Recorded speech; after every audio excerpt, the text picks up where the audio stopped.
first of all, nice to catch up with you. It's been a couple of weeks since we had a little chat. There's a strong feeling that the season is going to restart, Dave. There's no doubt about that. So the fingers are pointed towards that. Behind closed doors, what do you make of that? Is that going to be difficult? There'll always be challenges. It's a challenging time. But there is a consensus that the season should finish, with the exception of one or two chairmen in League Two, and they're the ones with the biggest budgets, with nothing to play for. So, they're seeing it as an opportunistic, and seeing it exactly as that, and which, I don't want to particularly get into too much of it.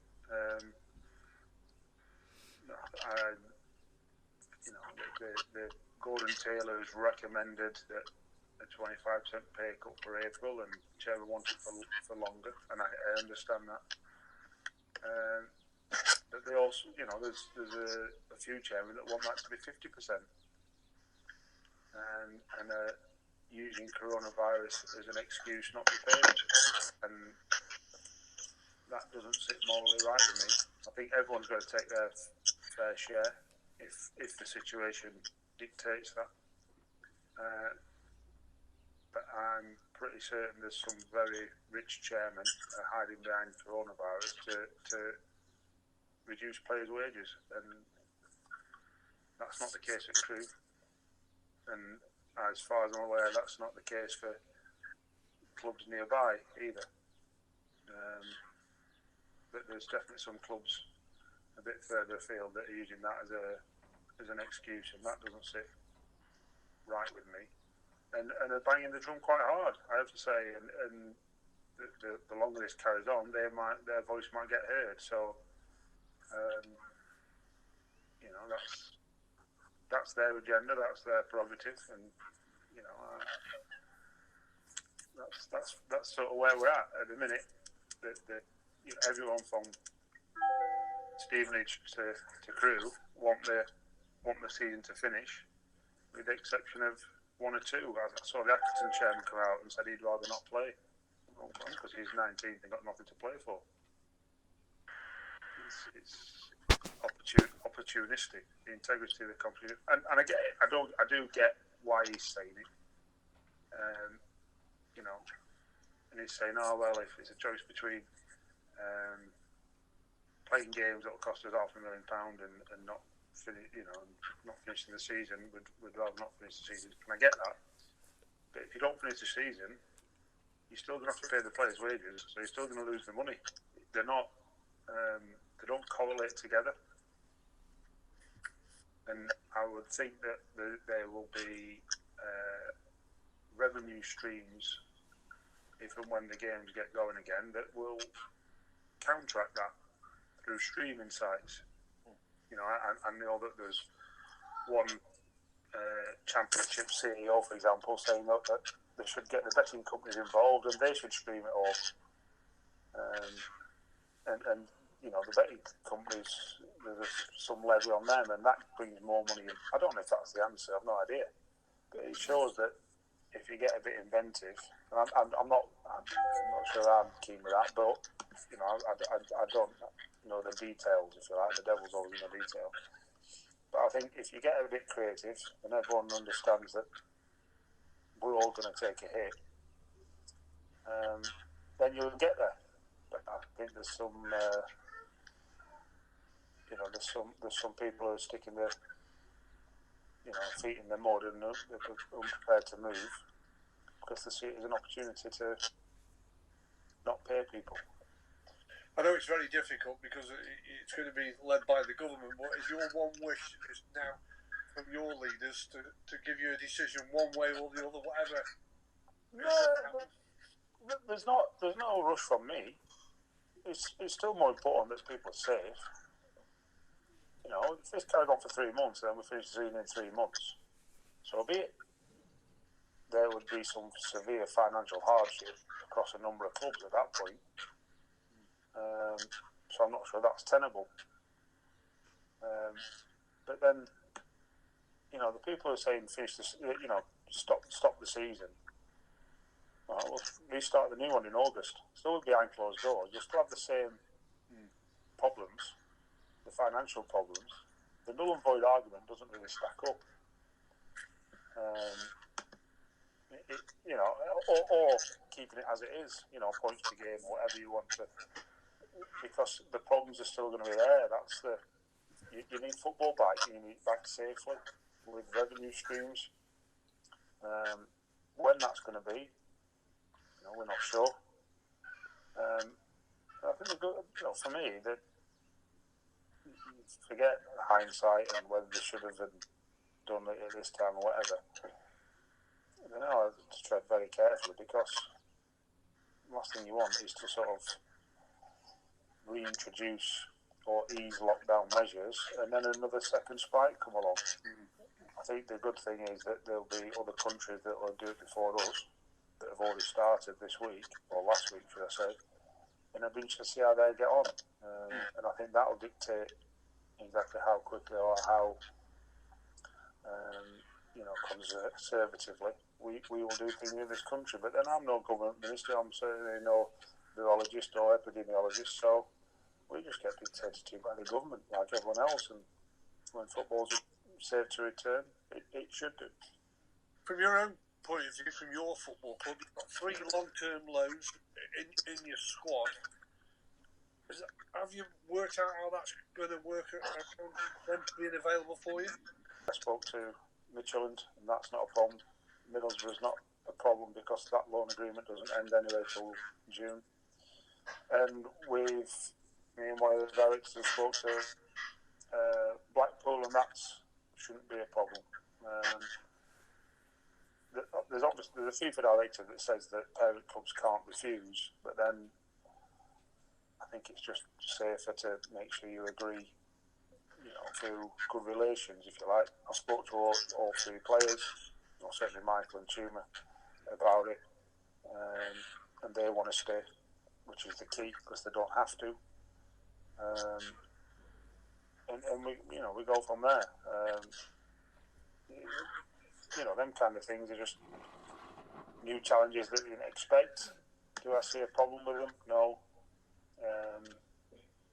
But it's just something that needs addressing. You talk about new problems coming up because of what's happening in the country. I suppose like the normal contract and negotiations with players is completely new as well, because your own players run out on June the 30th, don't they? And you'll be looking at trying to who you want to keep and who you want to let go and who you want to bring in. That's going to be difficult as well. Yeah, we don't, thankfully and luckily, we'd already had 2 meetings, and me and Kenny presented to the board about our retain and release for the younger players, and with an outline plan for the older players before all this, kicked off, if you like. Now, obviously, before the end of this month, they all have to know via letter, the under 23, under 24 players. So we'll be speaking to all the players, or I will be speaking to all the players by the end of this week or next Monday, to let them know of our decision, because we have to. And is anything going to change in 9 games, 2 months? Maybe, but I think we've got to have a bit of courage of our own convictions. So we'll do that. I'll do that by the end of this week, and then we'll plan accordingly. But that could change. I think this whole situation is ever evolving and ever changing, and you just got to keep on top of it and keep having them adult discussions. It is difficult at the minute because you can't have them discussions with other members of staff. But it is what it is. It's not going to change that drastically. So we'll any problems that arise, you just have to get on with it and try and make the best of a bad situation, really. Obviously, the club had to sort of suspend the season ticket sales because of the furlough situation, but supporters are still being able to purchase online, and I think there's been a real good uptake, Dave, which is a real positive for everybody connected to the football club. The fans are behind the club. Well, I think that. I think that's one positive thing that can't go, underestimated. Any fan that puts his hand in the pocket now to buy a season ticket, deserves great credit, because there is uncertainty. Not necessarily for next season, but the games might start behind closed doors next season. We just don't know. Would I be surprised? Don't know. I genuinely don't know. So anyone who's doing that is certainly helping the football club, I have to say. So if you do normally buy a season ticket, I know the club have frozen the early bird offer and what have you. It wouldn't half help if you did renew. And if that means you miss the first two home games because somehow it is still behind closed doors, well then, I think, you'd like to think that you still get some sort of viewing platform because you bought your season ticket, and it'll help the club massively.